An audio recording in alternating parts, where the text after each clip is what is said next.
Have you ever wondered what qualifies someone to use the title financial advisor? The short answer is nothing.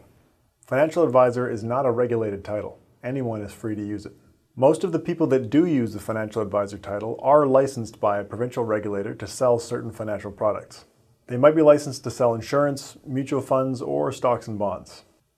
The licensing process differs depending on the products that the advisor is able to give advice on.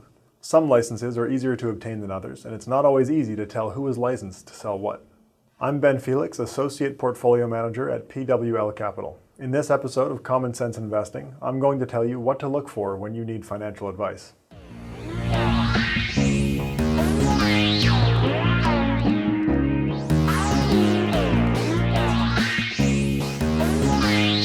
Many so-called financial advisors are only licensed to sell insurance products.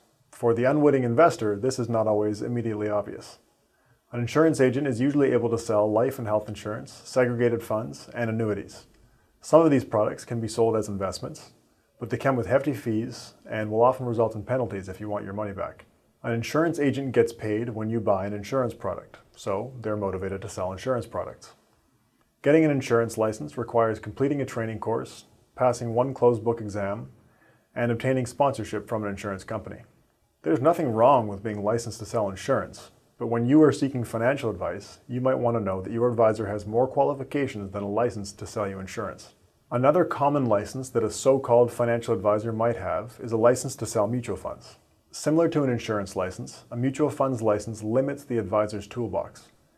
Mutual funds can be great in some cases, but the vast majority of the mutual funds sold in Canada have high fees and, on average, returns that trail the market.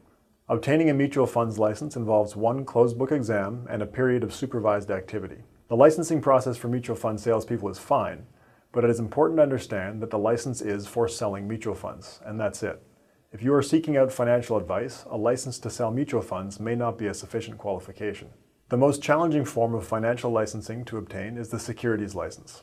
This license permits giving advice on mutual funds, stocks, bonds, and ETFs.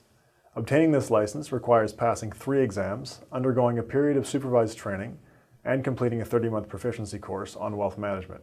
This is a little bit more robust, but it is still just a license to sell securities.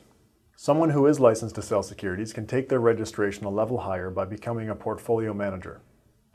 Unlike financial advisor, portfolio manager is a regulated title. It can't be used by just anyone. A portfolio manager has to meet a 5-year experience requirement and have earned either the Chartered Investment Manager or Chartered Financial Analyst designation. Both of these designations require hundreds of hours of study in order to pass multiple exams. Between the experience and education requirements, the portfolio manager is actually in a position to offer financial advice rather than just sell products. They are also legally required to act in the best interest of their clients, which is not the case for the other licensing categories that I've mentioned. Separate from a license to sell or recommend any type of product, a certified financial planner is someone who has passed multiple exams and met a professional experience requirement.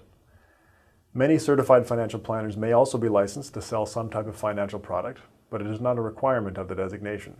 So, what does it take to be a financial advisor? Technically, nothing. But if you are a person seeking financial advice, it's a good idea to look for a portfolio manager or someone who has earned the Chartered Investment Manager, Chartered Financial Analyst, or Certified Financial Planner designation. Join me in my next video where I will tell you how a financial advisor might decide how to invest your money. My name is Ben Felix of PWL Capital, and this is Common Sense Investing. I'll be talking about this and many other common sense investing topics in this series, so subscribe and click the bell for updates. I'd also love to hear from you as to what topics you'd like me to cover.